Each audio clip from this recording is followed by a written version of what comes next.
షర్మిల నాయకత్వానికి మద్దతుగా వస్తున్న సమయంలో మీరు రావడం చూస్తే అంటే షర్మిల నాయకత్వాన్ని మీరు సమర్థించలేదు అనుకోవచ్చా? అది షర్మిల గారి కాంగ్రెస్ పార్టీతో మీకు సుదీర్ఘంగా అనుబంధం ఉంది. ఆ పార్టీని వీడి టీడీపీ వైపు ఎందుకు రావాల్సి వచ్చిందనంటే ఏం చెప్తారు? ఆ పార్టీ లీడర్షిప్లో బీజేపీని మైనార్టీలు వ్యతిరేకిస్తారనేది అందరికీ తెలిసిన విషయం. నమ్మొచ్చు అనడానికి మీరేం చెప్తారు? మైనార్టీలకు ఈరోజు ఈ లోకేష్ని గతంలో కొంత ఇమేజ్ డ్యామేజ్ అయ్యే విధంగా ఆయన్ని పప్పు అని కూడా పిలవటం మనం చూసాం. గూగుల్లో కొడితే పప్పు అని లోకేషే వస్తాయి. పనికి మన పప్పు గుర్తునే ఆ పప్పు గారే పోయి జనసేన అధినేత పవన్ కళ్యాణ్ వైసీపీ రహిత రాష్ట్రంగా తీర్చిదిద్దుతానని చెప్పి పదే ఆయన చెబుతూ ఉన్నారు. అంటే ఆయన పాలసీని ఎలాగ చూస్తూ ఉన్నారు? పవన్ కళ్యాణ్ కలిసిన సందర్భాలు ఏమైనా ఉన్నాయా? కలిసినప్పుడు ఎలాంటి చర్చ మీ ఇద్దరి మధ్య జరిగింది? పవన్ కళ్యాణ్ గారు ఒకసారి కలిశానండి, నేను పార్టీలో పిలిచాను. చేరడానికి పనిచేయడానికి జనసేన కరెక్ట్ కాదని అనుకున్నారా?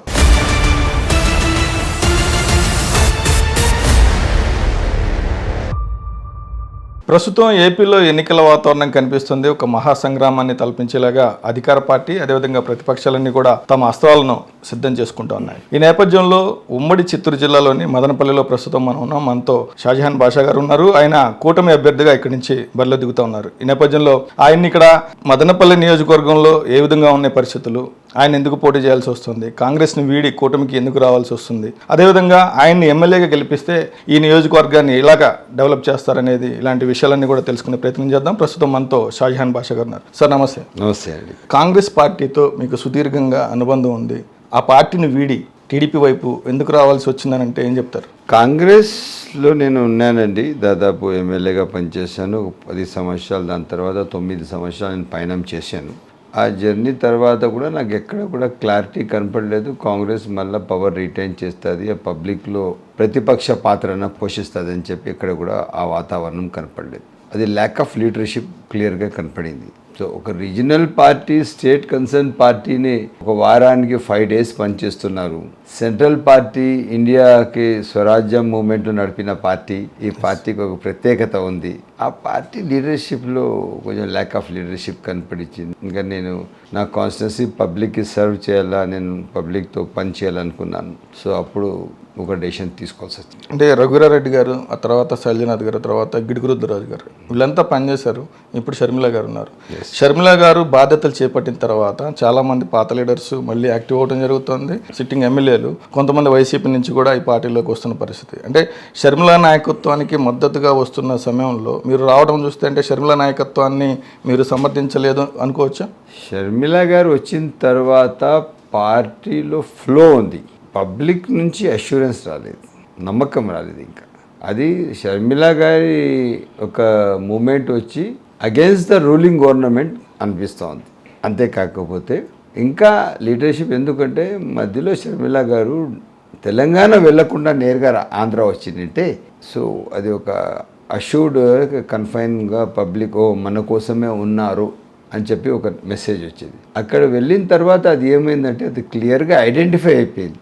అక్కడ పోయినాక తర్వాత తెలంగాణ ప్రజలు రిజెక్ట్ చేసిన తర్వాత ఇక్కడికి రావడం అనేది కొద్దిగా అది బాధ అయింది. అంటే కాంగ్రెస్ పార్టీ సిద్ధాంతాలని ప్రజల్లోకి తీసుకెళ్లడం కన్నా వ్యక్తిగత విషయాలను ఎక్కువ ప్రస్తావిస్తున్నారా షర్మిల? మీ అభిప్రాయం ఏంటి? తన ప్రసంగాలు మనం చూస్తున్నాం కొద్ది రోజులుగా. That is the failure of Jaganmohan Reddy అండి. జగన్మోహన్ రెడ్డి ఫ్యామిలీలో కూడా తన లీడర్షిప్ కానీ రిలేషన్ వాల్యూస్ కానీ హోల్డ్ కానీ అది కరెక్ట్గా చేసుకోలేకపోయారు. విత్ ఇన్ ద ఫ్యామిలీ కూడా అతనికి పట్టు కోల్పోయారు. చెల్లి ఇంకా అన్న అంతరాత్మ.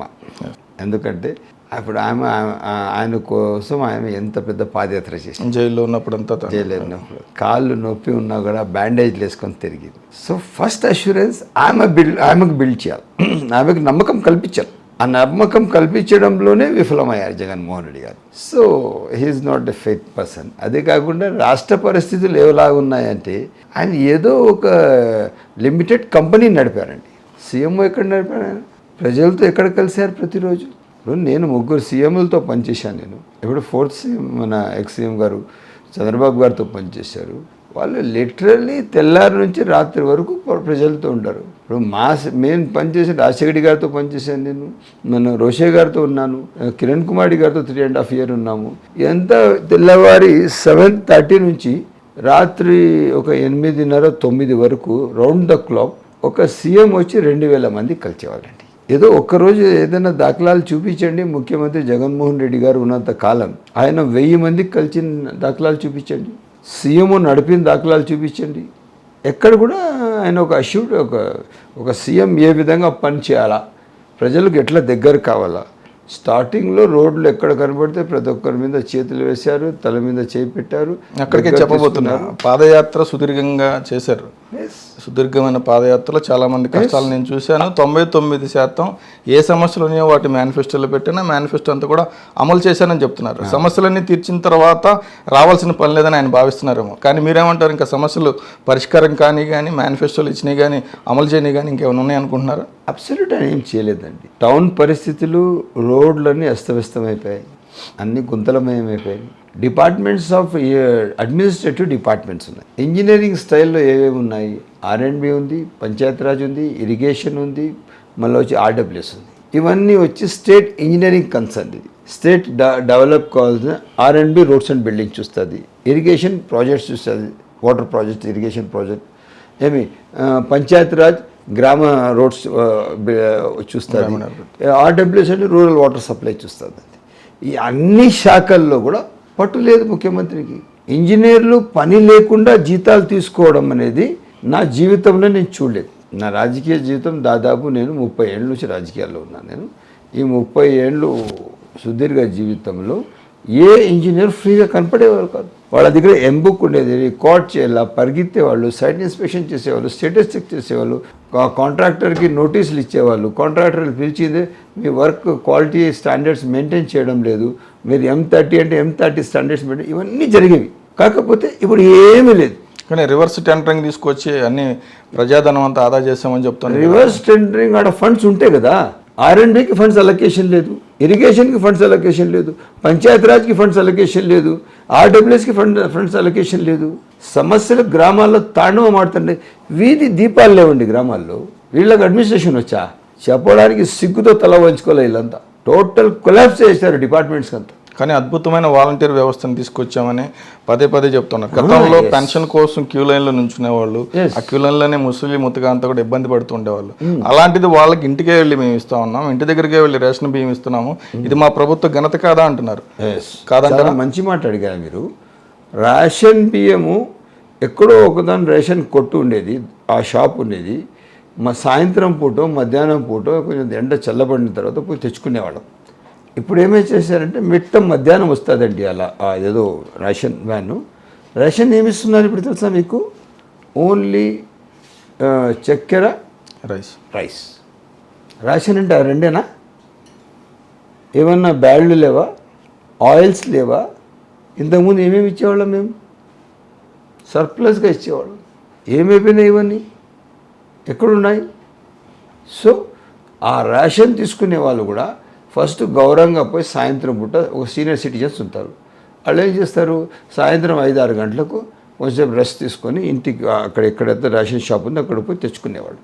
ఇప్పుడు అట్లా కాకుండా మిట్ట మధ్యాహ్నం 12-12:30కి ఆ రేషన్ బండి వస్తుంది, రోడ్లో నిలబెడతాడు, రోడ్లో క్యూ కడతాడు, క్యూ కట్టింది రోడ్లో నిలబెట్టేస్తాడు మనిషి.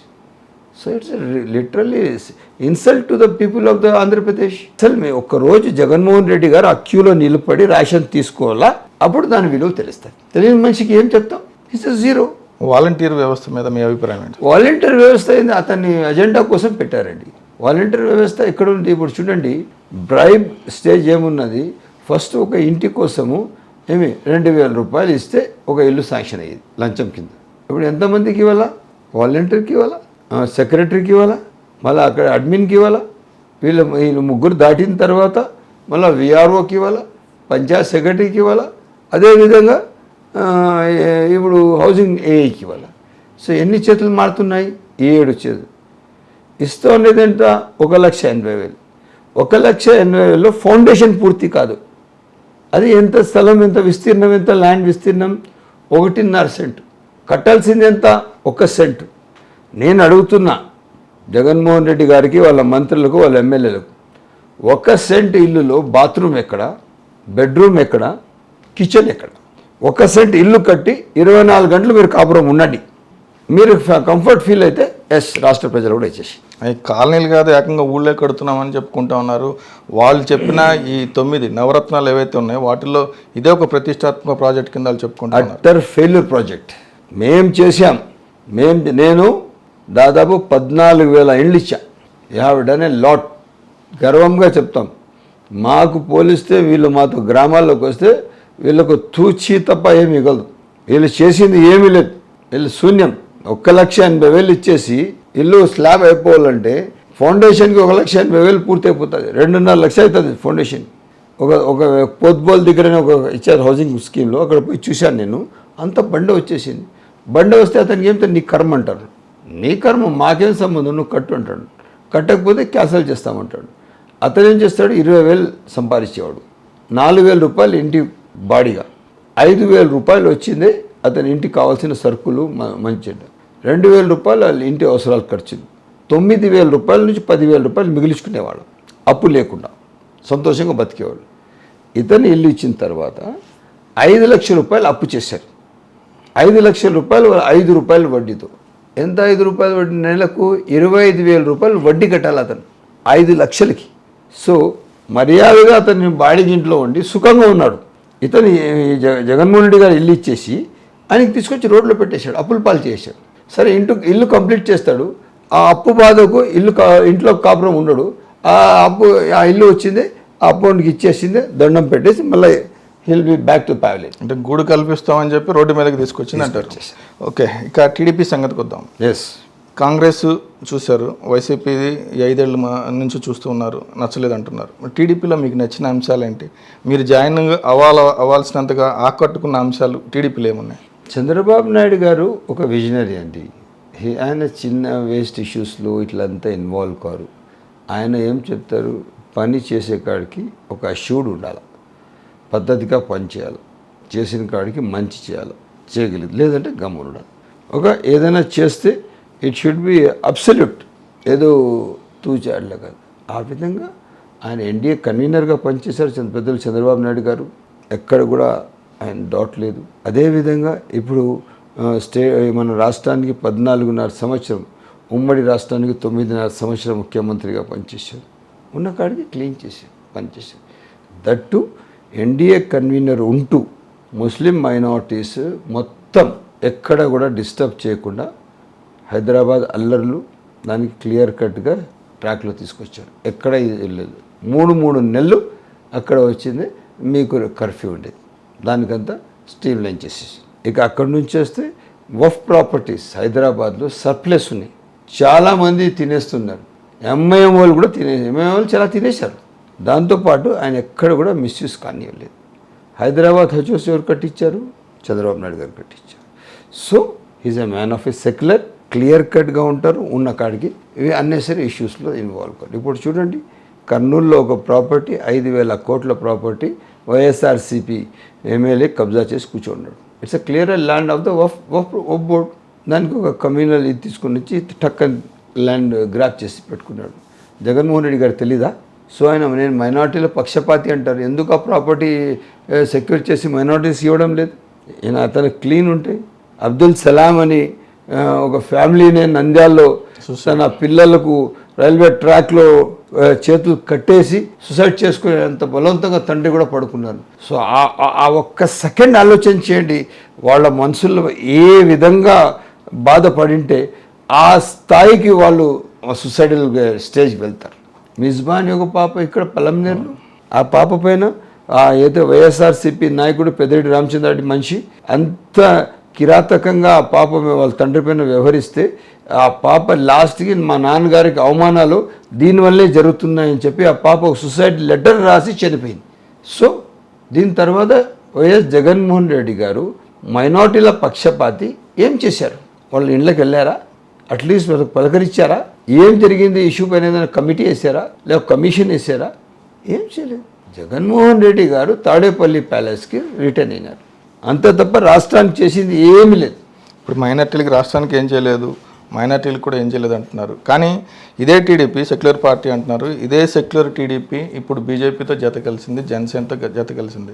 బీజేపీని మైనార్టీలు వ్యతిరేకిస్తారనేది అందరికీ తెలిసిన విషయం. ఇలాంటి పరిస్థితుల్లో ఏపీలో ఒక కూటమిగా ఈ మూడు పార్టీలు కలిసి వస్తున్న పరిస్థితుల్లో బీజేపీని మైనార్టీలు ఎంతవరకు దగ్గర చేసుకుంటారు? పర్టికులర్గా ఈ మదనపల్లి నియోజకవర్గంలో మెజారిటీగా ఉన్న ముస్లిం మైనార్టీ ఓటర్లు ఆకట్టుకునే విధంగా ఏం చేయబోతుంది కూటమి? బీజేపీని నమ్మొచ్చు అనడానికి మీరేం చెప్తారు? ఒకటే మాట చెప్తాను నేను, మైనార్టీలకు ఈరోజు సరైన ఒక లీడర్ అవసరం ఉంది. జగన్మోహన్ రెడ్డి అనే మనిషికి 2019లో వన్ సైడ్ ఓటింగ్ మైనార్టీస్ చేశారు. మీకు జగన్మోహన్ రెడ్డి గారు ఏం చేశారు? నా సూటి ప్రశ్న. ఏదైనా స్పెషల్ స్కీమ్ తీసుకొచ్చారా? మీ బడ్జెట్ అలొకేషన్ ఎంత? రిలీజ్ ఎంత? మీ పైన ఖర్చు పెట్టింది ఎంత? షాదీ ముబారక్ స్కీమ్లో పిల్లలకి ఎంత ఇచ్చారు? అబ్రాడ్ స్టడీస్కి ఎంత ఇచ్చారు? ఇమాం మోజన్ జీతాలు మొన్నటి వరకు ఇవ్వలేదు, 9 నెలల జీతాలు ఇవ్వాలి. మొన్నటి వరకు రంజాన్ ఇంకా 2 రోజులు పండగ వరకు కూడా ఇవ్వలేదు. ఆ రోజు ఎతికారు, ఎంత ఇవ్వాలా ఏం చేయాలి ఎత్తికండి, త్వరగా చూడండి రంజాన్ వచ్చేస్తా ఉంది, ఇంకా ఎలక్షన్ ఉంది, త్వరగా ఇస్తాం.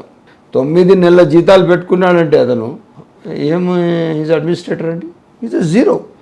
ఇక అక్కడి నుంచి వస్తే మసీదులకు మరమ్మతులకు రంజాన్ వచ్చే ముందు ఒక నెల ముందు పెద్దలు చంద్రబాబు నాయుడు గారు దానికి కావాల్సినంత ఫండ్స్ ఇచ్చి ఆ పెయింటింగ్ కాను, అది ఏమైనా మరమ్మతులు కాను, అన్ని వాష్రూమ్స్ అన్ని క్లియర్ అన్నిటికీ డబ్బులు ఇచ్చేవారు. So use to take care of the issues. ఏం చేశారు జగన్మోహన్ రెడ్డి? ఏమీ చేయలేదు. 43,000 మంది ముస్లిం మైనార్టీ పిల్లలకు షాదీ ముబారక్ దుల్హన్ స్కీమ్ ఇచ్చిన చరిత్ర పెద్దలు చంద్రబాబు నాయుడు గారు. చంద్రబాబు నాయుడు గారు బీజేపీతో ఉన్నారు, కానీ in the interest of the Andhra Pradesh state, in the interest of Polavaram, in the interest of the needy development of the Andhra Pradesh. అంత తప్ప చంద్రబాబు నాయుడు గారి వ్యక్తిగత అజెండా కాదు. మీకు తెలుసో లేదో ఫర్ యూ కైండ్ ఇన్ఫర్మేషన్ చెప్తున్నాను నేను. ఎప్పుడైతే బీజేపీ అలయన్స్ అంటానే ఈయన ఈ ఫస్ట్ పరిగి తెలిపారు జగన్మోహన్ రెడ్డి గారు, అన్న వాళ్ళు 6 ఎంపీలు ఇస్తే నేను 15 ఇస్తా, 20 ఎమ్మెల్యేలు ఇస్తే 40 ఎమ్మెల్యేలు ఇస్తా, మీరు మాతో అలయన్స్ తీసుకోండి, ఐఎమ్ రెడీ అన్నారు. బట్ సర్వే వాళ్ళు చేసి వైసీపీ సర్వే చేసిన తర్వాత బీజేపీ వాళ్ళు నువ్వు చాలా బాగుండావు, నీ పనితనం చాలా బాగుంది, ఖచ్చితంగా మళ్ళీ నువ్వు సీఎం అయిపోతావు, ఇంటికి వెళ్ళిపోతావు, పోయిరాపు, నీ అవసరం లేదు, నీ అలయన్స్ కూడా మాకు అవసరం. ఇది నిజంగానే జరిగిందా లేక టీడీపీ వర్షన్? 100% జరిగింది. మీకు మీ డేట్స్ చెక్ చేయండి. అలయన్స్కి కుదురుతా ఉంది అని తెలుస్తానే జగన్మోహన్ రెడ్డి గారు పరిగెత్తిపోయి అమిత్ షాతో మోదీ గారితో కలవలేదు. పోలవరం కోసం విభజన హక్కులు సాధించుకోవడం కోసం వెళ్ళారు తప్ప 5 సంవత్సరాలు పోలవరం తెచ్చేశారుగా, రాష్ట్ర స్పెషల్ స్టేటస్ తెచ్చేశారు కదా, విభజన హామీలన్నీ ఏదైతే ఆ రోజు పార్లమెంట్లో పొందిపించి అన్నీ తెచ్చారు కదా, బ్యాగులకి నింపి పెట్టారు, ఇంకా ఎలక్షన్లో ఇస్తారు ఆయన. అంటే నథింగ్ అండి, ఇదంతా ఐవాష్. ఎప్పుడు అడిగితే పోలవరం కోసం పోయినా స్పెషల్ స్టేటస్ ఉన్నా, ఒరిజినల్గా అతను పోయేది ఆ 13, 18 ఈడీ కేసులు ఉన్నాయి కదా, దాంట్లో తప్పించుకొని వెళ్తారు.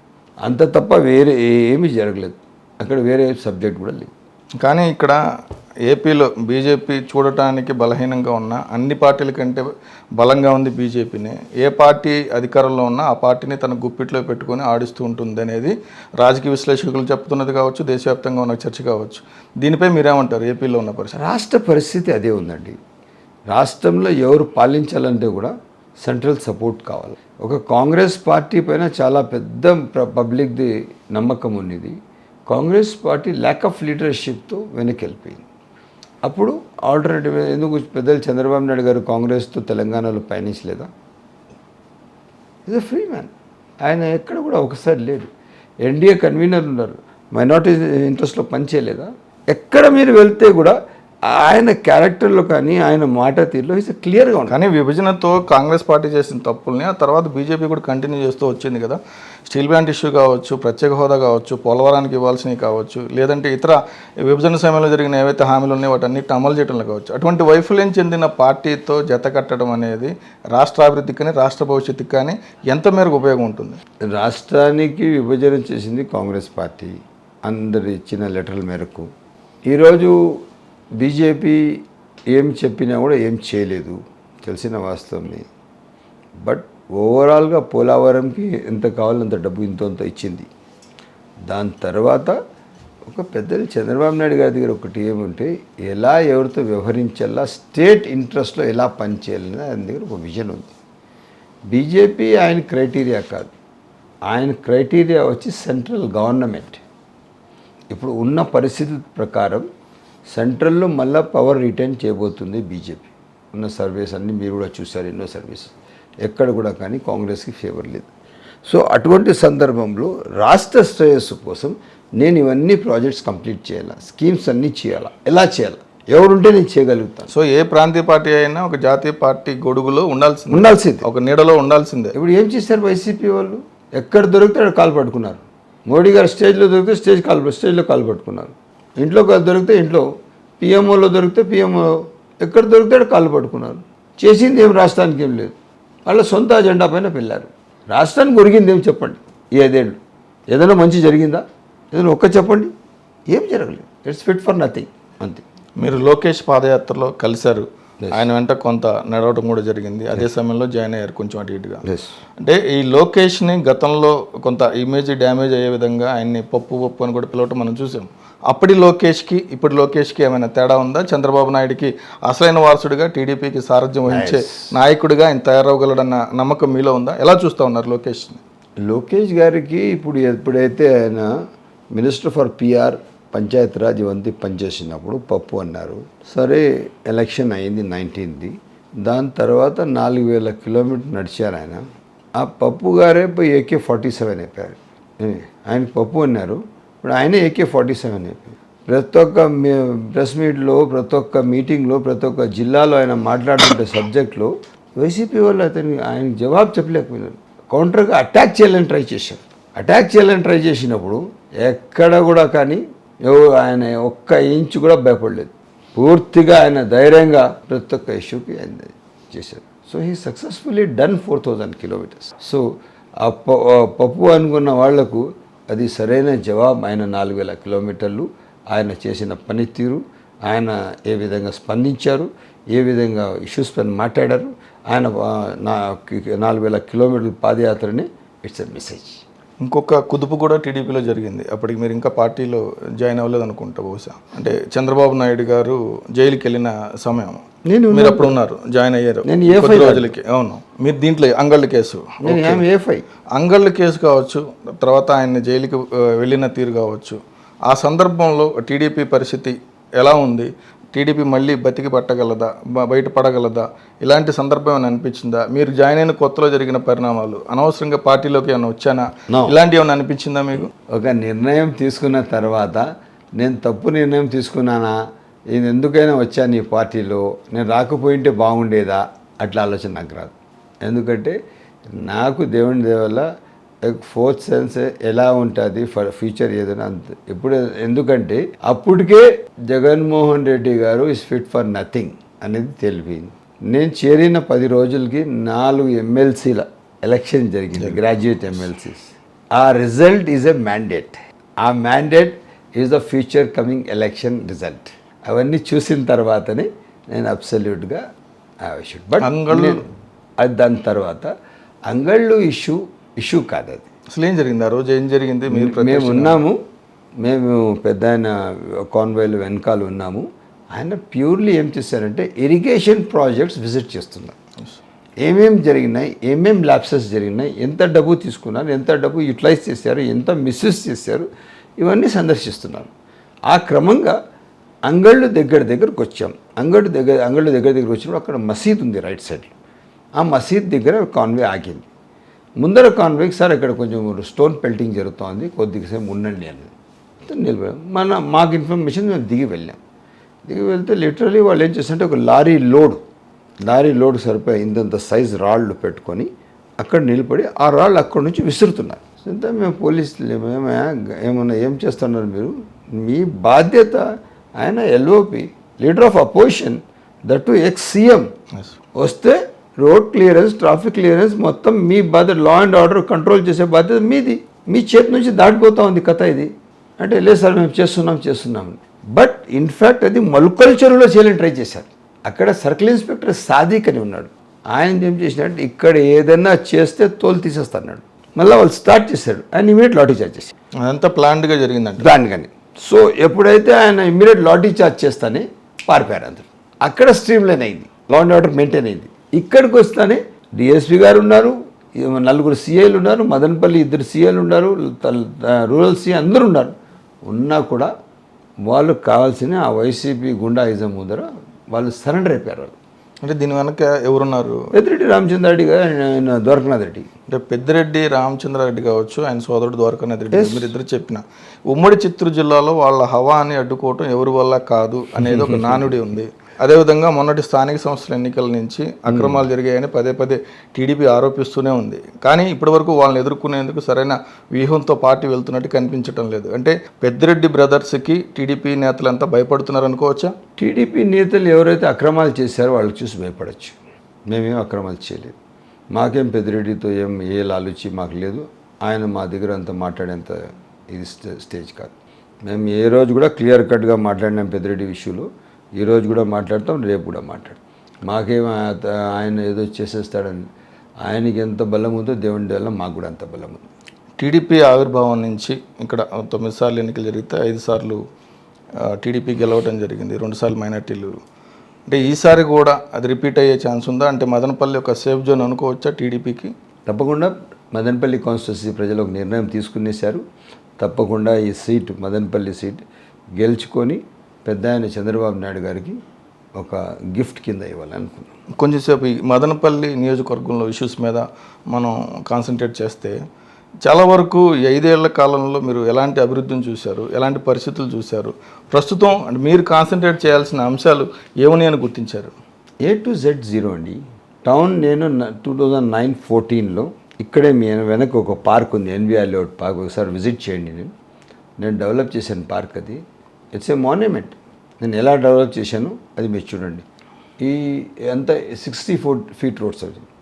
రోడ్స్ అన్ని ఎట్లా డెవలప్ చేశాను, నేను ఏం చేశాను, నా పనితనానికి ఇట్స్ అన్ ఎగ్జాంపుల్. అదే ఈ 5 సంవత్సరాలు ఈ వైఎస్ఆర్సీపీ వాళ్ళు ఎక్కడ ఒక రోడ్ వేయలేదు, ఎక్కడ. కానీ ఇన్ఫ్యాక్ట్ 10 సంవత్సరాలు కరెక్షన్. ఎందుకంటే మదనపల్లి కాన్స్టిట్యూన్సీ ప్రజలు 2014లో ఇక్కడ ఎమ్మెల్యే గెలిపించారు, ఎంపీ కూడా గెలిపించారు. సేమ్ 19లో కూడా రిపీట్ చేశారు. ఈ 10 సంవత్సరాల్లో మదనపల్లి కాన్స్టిట్యున్సీకి వీళ్ళ చేతిలో జరిగిన అన్యాయం గత 30 సంవత్సరాలు ఎప్పుడు జరగదు. వీళ్ళు చేసింది ఏమీ లేదు. సమ్మర్ స్టోరేజ్ ట్యాంకు గుంటువారపల్లిలో 175 ఎకరాలు ఉంది, చిప్లీలో 135 ఎకరాలు ఉంది. నేను ఎమ్మెల్యేగా ఉన్నప్పుడు అలైన్మెంట్ చేశాము, ల్యాండ్ అక్విజిషన్ చేశాము, బండ్ పొజిషన్ చేశాము, మొత్తం రెడీ చేశాము.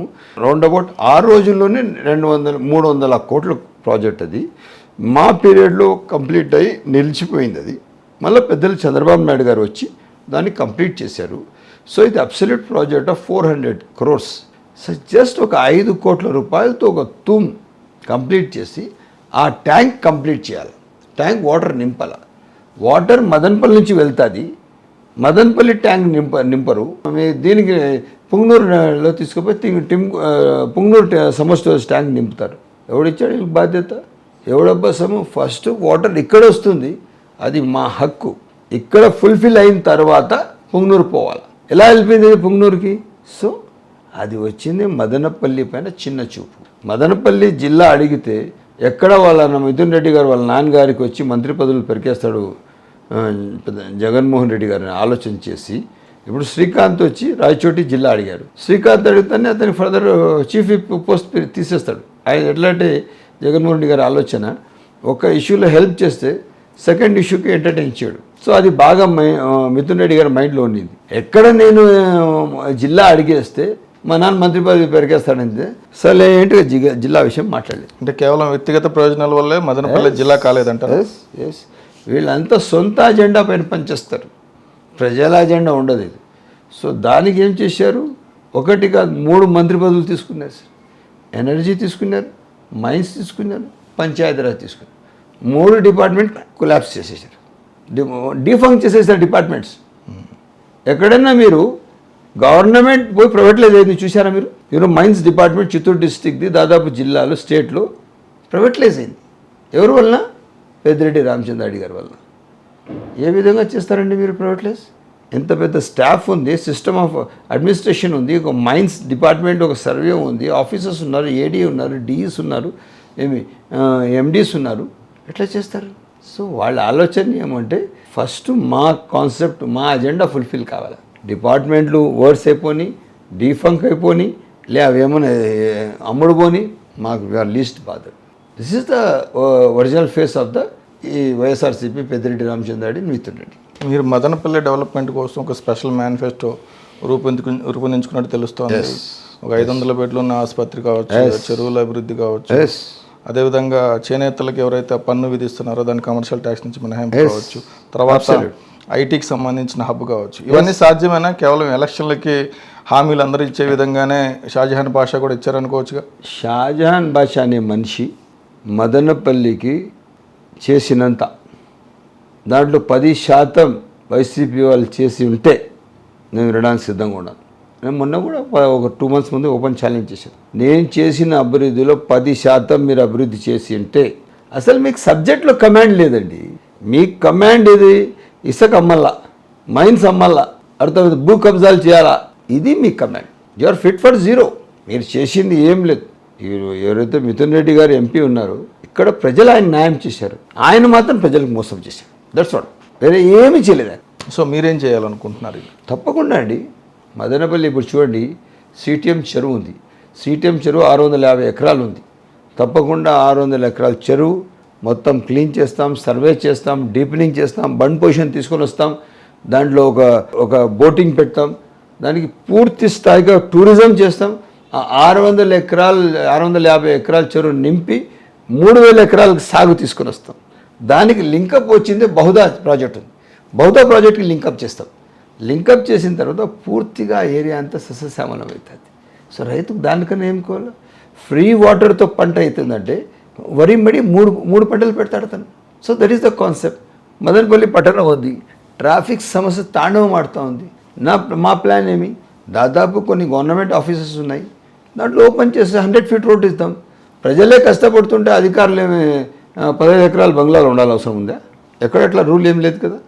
First public serve the nation అంటారు.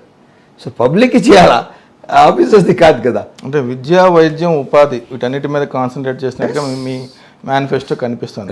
అయితే మీరు ముందుకెళ్ళడానికి ఇక్కడ కొన్ని అడ్డంకులు కనిపిస్తూ ఉన్నాయి. ఎందుకంటే కూటమికి సంబంధించి కొంతమంది టికెట్లు ఆశించిన వాళ్ళు ఇక్కడి నుంచి కూడా జనసేన ప్రధానంగా టికెట్ ఆశించింది. ఇలాంటి వాళ్ళని ఏ విధంగా కలుపుకుని వెళ్ళబోతా ఉన్నారు? ఇప్పటికే మైనార్టీలకు సంబంధించిన దాకా బీజేపీ పార్టీ గురించి కూడా మనం మాట్లాడుకుని ఉన్నాం, దానికి ఉన్న వ్యతిరేకత కావచ్చు, అదేవిధంగా ఇక్కడ జనసేన నుంచి ఆశించిన అభ్యర్థులు కావచ్చు, వారంతా కూడా ఆశించినప్పుడు వారందరూ కూడా క్షేత్రస్థాయిలో కలిసిపోతూ ఉన్నారు. ఈ 3 పార్టీలకు సంబంధించి గ్రౌండ్ లెవెల్లో రియాలిటీ ఎలా ఉంది? ఏదంటే గ్రౌండ్ రియాలిటీ ఏముందంటే, ఎవరైతే నాయకులు ఆస్పిరెంట్స్గా ఉన్నారో వాళ్ళతో ఉన్న వాళ్ళల్లో వాళ్ళ క్యాడర్ 90% నాతో వచ్చేసింది.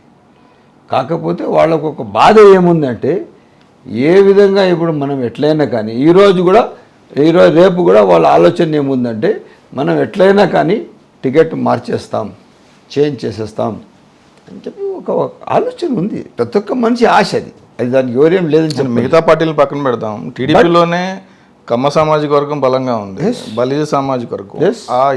ఆ రెండుకి సంబంధించిన సామాజిక వర్గానికి సంబంధించిన నేతలు మీకు సపోర్ట్ చేయటం లేదన్న వాదన కనిపిస్తోంది. సెకండ్ క్యాటరీ మొత్తం నాతో ఉంది. ఎవరైతే 2-3 ఆస్పిరెంట్స్ ఉన్నారో వాళ్ళు నాతో లేదు, వాళ్ళు కూడా వస్తారు.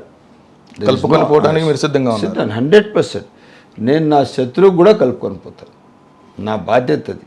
ఈరోజు చూడండి, పెద్దలు ముజీబ్ హుస్సేన్ గారని దాదాపు మున్సిపల్ చైర్మన్గా ఉన్నారు. ఆయన ఎమ్మెల్యే ఆస్పిరెంట్గా కూడా ఉన్నారు. 99లో మున్సిపల్ చైర్మన్గా ఉన్నారు. ఆయన minority one of the best leader. ఆయనకి ఎన్నో ఇష్యూస్ జరిగాయి. ఈరోజు నేను ఆయన ఇంటికి వెళ్ళాను, ఆయనతో పోయి కలుసుకున్నాను నేను. ఆయన సన్మానం చేశాను. నాలో బేసిజాలు లేవు నాకు, ఎందుకంటే నా వ్యక్తిగత అజెండా ఏమీ లేదు ఇక్కడ. నాకు ఓన్లీ పబ్లిక్ అజెండా. కాన్స్టిట్యున్సీ బాగుండాలా. బీటీ కాలేజ్కి యూనివర్సిటీ చేయబోతున్నాం. మదనపల్లిలో ట్రాఫిక్ సమస్య పూర్తిగా నివారణిస్తున్నాం. మదనపల్లిలో ఒక 3 ఫ్లైఓవర్లు ఇవ్వబోతున్నాం. ఈ 3 ఫ్లైఓవర్లు పూర్తిగా ఎవరైతే టువర్డ్స్ హైదరాబాద్ కడప రోడ్ వెళ్ళే వాళ్ళకు స్ట్రైట్గా ఫ్లైఓవర్ ఇక్కడ చిత్తూరు బస్ స్టాండ్ నుంచి టేక్ ఆఫ్ అయితే అక్కడ ల్యాండ్ చేస్తారు. వేరాజ్ బెంగళూరు రోడ్కి సపరేట్ ఫ్లైఓవర్ ఉంటుంది, వేరాజ్ చమ్కూరు రోడ్కి ఒక ఫ్లైఓవర్ ఇస్తాం. అంటే ఇంత విజన్ ఉన్నప్పుడు ఎవరైతే పార్టీ నేతలు ఉన్నారో కొంతమంది ద్వితీయ శ్రేణి నాయకులు కలుస్తున్నారు, కానీ కొంతమంది నాయకులు మాత్రం ఆస్పిరెంట్స్ ఎవరైతే ఆశావాహులు ఉన్నారో వాళ్ళు ఆశించిన దానికి రాలేదు. భంగపడ్డారో రాలేదని అంటారు. అలాంటి పరిస్థితుల్లో మీ వంతుగా మీరు కలుపుకోవడానికి ట్రై చేస్తూ ఉన్నారు, కానీ వాళ్ళు కలవకపోతే కనుక అధిష్టానం దృష్టికి ఏమైనా తీసుకెళ్తారా?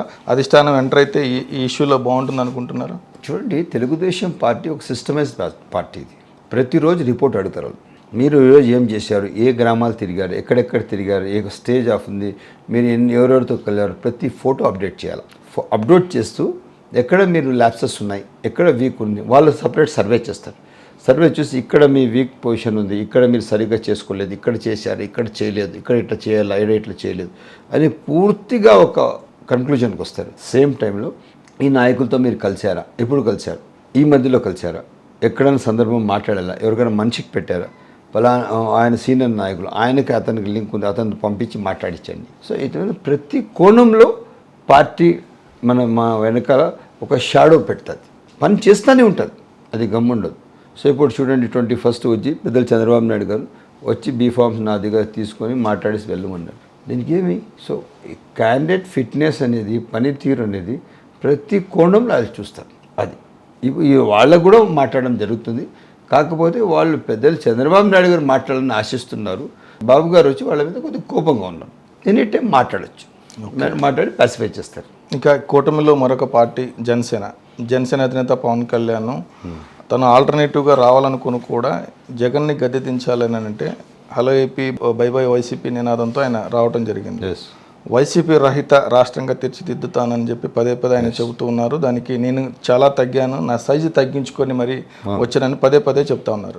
అంటే ఆయన పాలసీని ఎలాగ చూస్తూ ఉన్నారు? పవన్ కళ్యాణ్ కలిసిన సందర్భాలు ఏమైనా ఉన్నాయా? కలిసినప్పుడు ఎలాంటి చర్చ మీ ఇద్దరి మధ్య జరిగింది? పవన్ కళ్యాణ్ గారు ఒకసారి కలిశానండి. నేను దాదాపు 1.5 hours మాట్లాడాను నేను.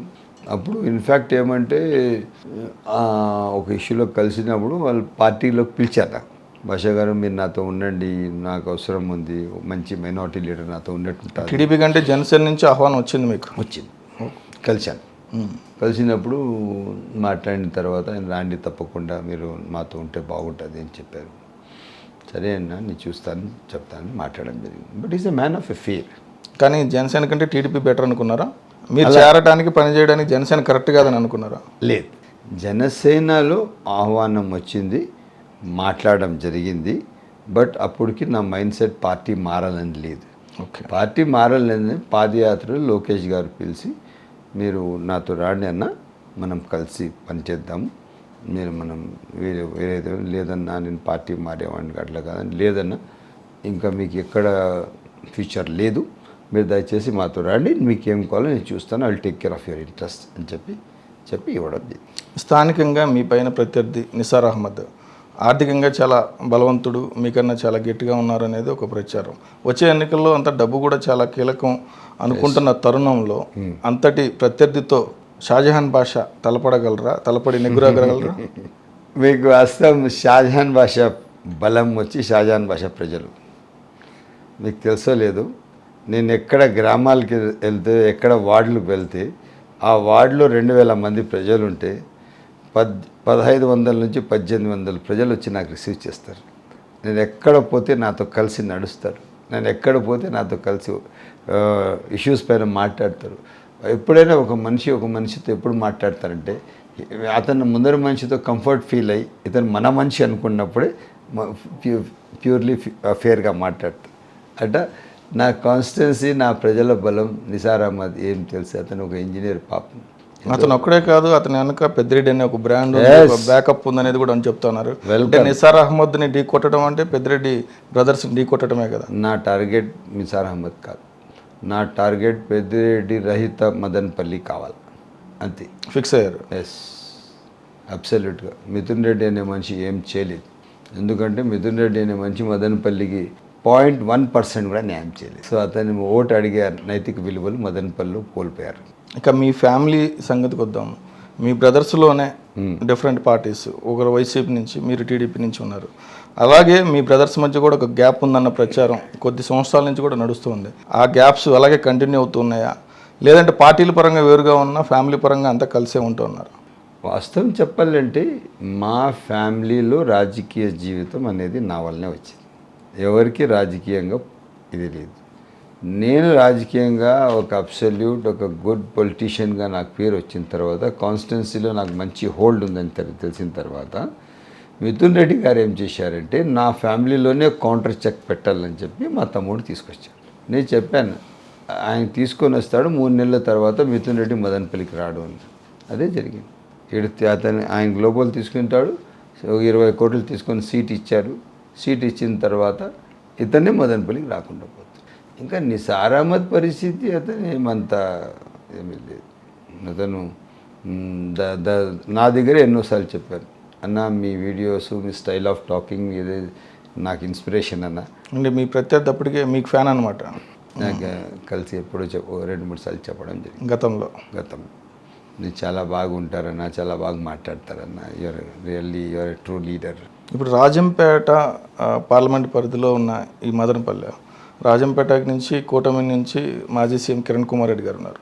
కిరణ్ కుమార్ రెడ్డి గారు సమైక్య ఉద్యమం టైంలో అంటే ఆంధ్ర రాష్ట్ర విభజన జరుగుతున్న సమయంలో ఆ విషయాన్ని సరిగా డీల్ చేయలేకపోయారు. ఒక రాష్ట్ర విభజన సమయంలో ముఖ్యమంత్రిగా ఉండేది ఒకటి ఉంది. ఆ టైంలో మీరు కూడా కాంగ్రెస్లోనే ఉన్నారు. అలాంటి పరిస్థితుల్లో మళ్ళీ ఇక్కడ మీరిద్దరు కూడా కలిసి పనిచేస్తూ ఉన్నారు, అది కూడా మళ్ళీ రాష్ట్ర ప్రయోజనాల కోసం. ఎలా అనిపిస్తోంది? కిరణ్ కుమార్ రెడ్డి గారి దగ్గర నుంచి మీకు సహకారం ఏ విధంగా లభిస్తోంది? ఆయన బీజేపీ నుంచి ఉన్నారు, మీరు టీడీపీ నుంచి ఉన్నారు. 2 విభిన్న పార్టీలు కలిసి పనిచేసిన పార్టీ వేరే, ఆ పార్టీని వదులుకొని మరొక వేరే నేపథ్యం వేరే బ్యాక్గ్రౌండ్లో ఉన్న పరిస్థితి ఉంది. ఏ విధంగా ముందుకెళ్తున్నారు? మీ ఇద్దరి మధ్య కమ్యూనికేషన్ కావచ్చు, కోఆర్డినేషన్ కావచ్చు, ఏ విధంగా ఉంది? కోఆర్డినేషన్ క్లియర్ అండి. ఆయన ఒక ముఖ్యమంత్రిగా ఆ రోజు నేను ఆయనతో కలిసి పనిచేశాను. నేను కూడా అదే దీంట్లో ఉన్నాను. ఎక్కడ కూడా కానీ నాకు ఆయనకి ఏమీ విభేదాలు లేవు. But is a good administrator. మీకు తెలిసి 3.5 సంవత్సరం రాష్ట్రానికి చాలా మంచి పరిపాలించారు. రాష్ట్ర విభజన విషయంలో ఆయనకి ఏమైందంటే ఒక పెద్ద మనిషి ఆయనకు హామీ ఇచ్చారు, మీరు ఏం భయపడే అవసరం లేదు, నేను మీతో ఉన్నాను. ఒకవేళ పార్లమెంట్ ఇది బిల్లు నా దగ్గరికి వస్తే ప్రెసిడెంట్ ఆఫ్ ఇండియా ఆ రోజు నేను వస్తే నేను బిల్లు సంతకం పెట్టను, నేను మీకు సపోర్ట్ చేస్తాను, మీ హక్కు అది, రాష్ట్ర విభజన జరగకూడదు, నేను కూడా మీ పరంగానే ఉన్నాను, తప్పకుండా మీకు సపోర్ట్ చేస్తానని చెప్పి ఆయన చెప్పడంతో ఆ మాట పైన అంత పెద్ద స్థాయి కలిగిన మనిషి చెప్పినప్పుడు ఆయన పూర్తిగా నమ్మారు.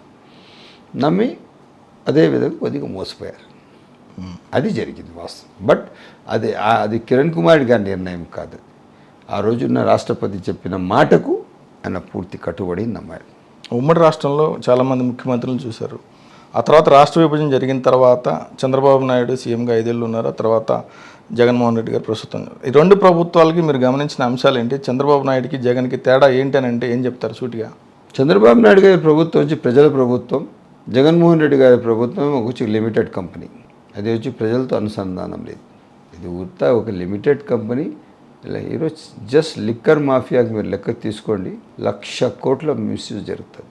లిక్కర్ మాఫియాలో ఈరోజు పోయి మీరు బ్రాందీ షాప్లో మీరు ఏదైనా కొంటే మీకు ఫోన్పేలో డబ్బు తీసుకోడు, లిక్కరోడు పేటిఎంలో తీసుకోడు, స్కానర్తో డబ్బు తీసుకోడు, ఓన్లీ క్యాష్ అంటాడు. ఎక్కడికి వెళ్తున్నాయి ఈ డబ్బులన్నీ? క్యాషే ఎందుకు ఇవ్వాలా?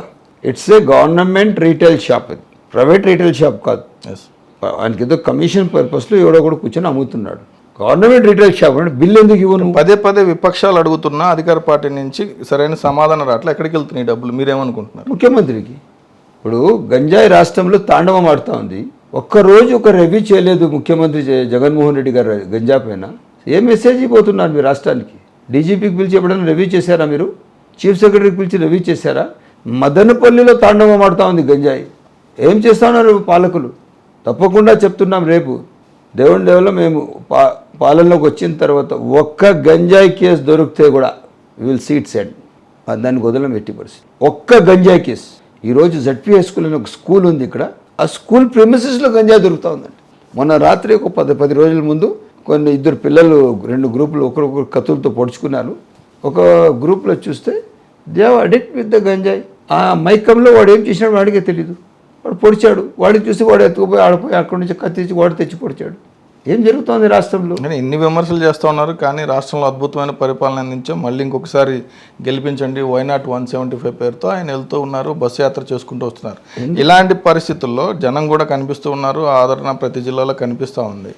ఇదంతా ఓర్చుకోలేక టీడీపీ అధినేత చంద్రబాబు ఆయన దగ్గర ఉన్న కొంతమంది మనుషులు బోండా ఉమా లాంటి వ్యక్తులు కావాలని ముఖ్యమంత్రి జగన్పై రాళ్ల దాడికి పాల్పడ్డారు. ఆ కంటికి గాయం అవటానికి కారణం దాని వెనుకున్నది చంద్రబాబు నాయుడు అనేది పదే పదే చెప్తా ఉంది వైసీపీ కానీ, అదేవిధంగా ఆ వైసీపీలో ఉన్న నేతలు కానీ. మీరేమంటారు? సెకండ్ కోడికత్తి సీను కేసు అంటుంది. దానికి ఆ విధంగా తీసుకువెళ్తే ప్రజలు అట్లయినా సానుభూతి వస్తుందేమో, ఇంకా అట్లయినా ఒక 10 సీట్లు 20 సీట్లు పెరుగుతాయి. సానుభూతి కోసం వ్యక్తిగతంగా దాడులు చేయించుకునేంత అటువంటి వ్యక్తిత్వం ఉన్న వ్యక్తిగా మీరు సీను కేసు ఎందుకు 4.5 సంవత్సరాలు సీను ఎందుకు లోపల పెట్టారు? మీరు పెద్ద మనసు కలిగిన మనిషి కదా, మీరు క్షమించేవాళ్ళు కదా, ఎందుకు అతనికి 4.5 సంవత్సరాలు లోపల పెట్టారు? ఛార్జ్ షీట్ లేకుండా లోపల అతనికి రిలీజ్ కాకుండా వాళ్ళ తల్లిదండ్రులు ఏడుస్తుంటే కూడా ఎందుకు పెట్టారు?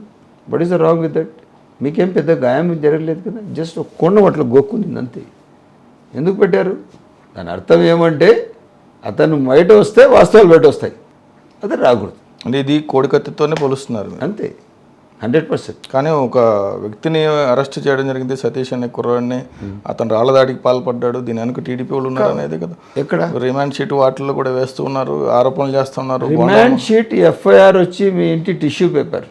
ఎఫ్ఐఆర్ అనేది వైసీపీ పార్టీ టిష్యూ పేపర్. ఈరోజు చంద్రబాబు నాయుడు గారికే A1 పెట్టిన వాళ్ళు మీరు రాళ్ళు వేసి మీరు ఎన్ఎస్జీ రిపోర్ట్ తీసుకోలేదు. మీరు country top most security forces NSG స్పాట్లో ఏం జరిగింది అనేది ఎన్ఎస్జీ వాళ్ళ దగ్గర రిపోర్ట్ తీసుకోండి. అలా పోలీస్ ఆఫ్ ఆంధ్రప్రదేశ్ డీజీపీ తీసుకున్నారా?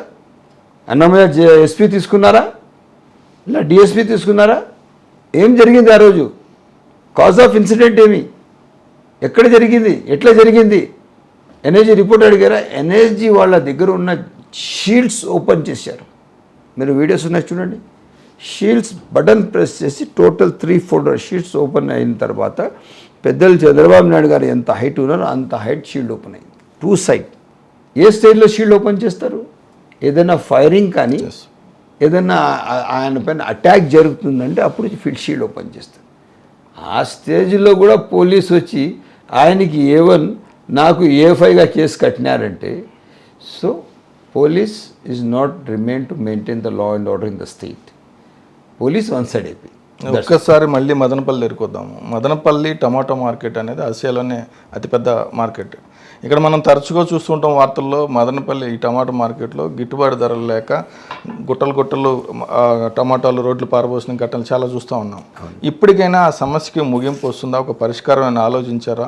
టమాటా రైతులకి ఏం చెప్పబోతున్నారు షాజహాన్ భాష? టమాటా రైతులకు నా ప్లాన్ ఏముంది, మొన్న కూడా నేను మార్కెట్లో ఉన్న ఎవరైతే టమాటా కొనే వాళ్ళకందరికీ నేను మొన్న చెప్పాను, మీరు ఒక రేట్ ఫిక్స్ చేయండి, 600 రూపాయల కన్నా తగ్గకూడదు. పైన మొన్న 3,000 రూపాయలు కూడా పోయింది. టొమాటో కొనలేం కానీ బంగారు కొనొచ్చు అని చెప్పి చాలా ఆర్టికల్స్ కూడా వచ్చాయి. దానివల్ల ఏమైందంటే ఆ 2,000 కూడా అవుతుంది. కాన్స్టెంట్గా టాప్ రేట్ అంటే 1,500 కట్ ఆఫ్ పెట్టేద్దాం. బట్ ఇక్కడ మాత్రం 600కు తగ్గకూడదు. ఎప్పుడు 600కు రేట్ తగ్గదో రైతు ఎక్కడ కూడా లాస్ కాడు. రైతు కాన్స్టెంట్గా పంట వేస్తాడు. బట్ దానికి సరిపోయే ఈల్డ్ మీరు మార్కెటింగ్ కూడా చేసుకోవాలి. దానికి సోర్సెస్ డెవలప్ చేయండి. ఇప్పుడు మొన్న నేను ఖతర్ వెళ్ళాను. ఖతర్లో వచ్చి ఒక నెలకు వచ్చి 2,000 లోడ్లు కావాలి టమాటా పల్ప్. అక్కడ వచ్చి కెచప్ కానీ అంత మ్యాసివ్గా ఎక్స్పోర్ట్కి మరి హడ్డిల్స్ ఏమైనా ఉన్నాయా అటువంటి? దానికి ఇప్పుడు ఎందుకంటే మేము రూలింగ్లో లేం, దానికి ఏ విధంగా ఒక ప్లాన్ ఆఫ్ యాక్షన్ చేయాలా, గవర్నమెంట్తో ఎంఓయూ చేయాలా, ఖతర్ గవర్నమెంట్తో, ఇవన్నీ చేసిన తర్వాత ఒక క్లారిటీ తీసుకొస్తాం. ఫైనల్గా మెగా9 టీవీ వేదికగా మదనపల్లి ప్రజలకి మీరు ఏం చెప్పాలనుకుంటున్నారు? మిమ్మల్ని గెలిపిస్తే ఏం చేయాలనుకుంటున్నారు? మిమ్మల్ని ఎందుకు గెలిపించాలనుకుంటున్నారు? చూడండి, నేను ఒకటే మాట చెప్తాను. నాకు 2009-14 నా కాన్స్టిట్యున్సీ ప్రజలు నాకు గెలిపించిన తర్వాత, ఈరోజు నేను 10 సంవత్సరాల గ్యాప్ వచ్చిన తర్వాత నేను కాన్స్టిట్యున్సీలో తిరుగుతున్న క్యాన్వాసింగ్లో ఎక్కడ కూడా 1% కూడా వ్యతిరేకత లేదు. మనస్ఫూర్తి స్వాగతిస్తున్నారు. నేను ప్రజల మనిషి. మదనపల్లి కాన్స్టిట్యున్సీ అభివృద్ధి కోసం, ప్రజా సమస్యల కోసం ప్రజాక్షేత్రంలో ఉండి ప్రజలతో కలిసి పనిచేసే మనిషి. ఎల్లప్పుడూ నేను ప్రజా శ్రేయస్సు ఆలోచించేస్తా, కానీ నా సొంత అజెండా ఉండదు. రేపు ఏ విధంగా అయినా కానీ మదనపల్లి పూర్తిగా అభివృద్ధి చేసి మదనపల్లి జిల్లా కాదు రాష్ట్రంలో ఒక స్థాయికి తీసుకురావడమే నా ఆకాంక్ష. ఎక్కడ కూడా కానీ వెనకాడేది లేదు. ఈరోజు ఉన్న అధికారులతో పబ్లిక్ ఏమాత్రం ఒక రిలేషన్ వాల్యూస్ లేదు. ఈ పొలిటీషియన్స్ పెట్టలేదు. బట్ మన సిస్టమ్ ఏముంటుందంటే పూర్తిగా ప్రభుత్వం అనేది ప్రజలతో అనుసంధానంగా ఉండాలా, సమస్యలకు ఒక బ్రిడ్జ్ లాగా పొలిటీషియన్ పనిచేయాలా, పూర్తి స్థాయిగా ప్రజలకు అందుబాటులో ఉండాలి. అదే విధంగా పనిచేస్తూ మదనపల్లి ఇష్యూలెస్ మదనపల్లిగా మ్యాక్సిమం ట్రై చేస్తామని చెప్పి సరైనగా తెలియజేస్తాం. Right sir, thank you and all the best. ఇది మదనపల్లె టీడీపీ, బీజేపీ, జనసేన కూటమి అభ్యర్థి షాజహాన్ బాషా అంతరంగం చూసాం. మళ్ళీ మరొక ఇంటర్వ్యూతో మళ్ళీ కలుద్దాం. Thank you.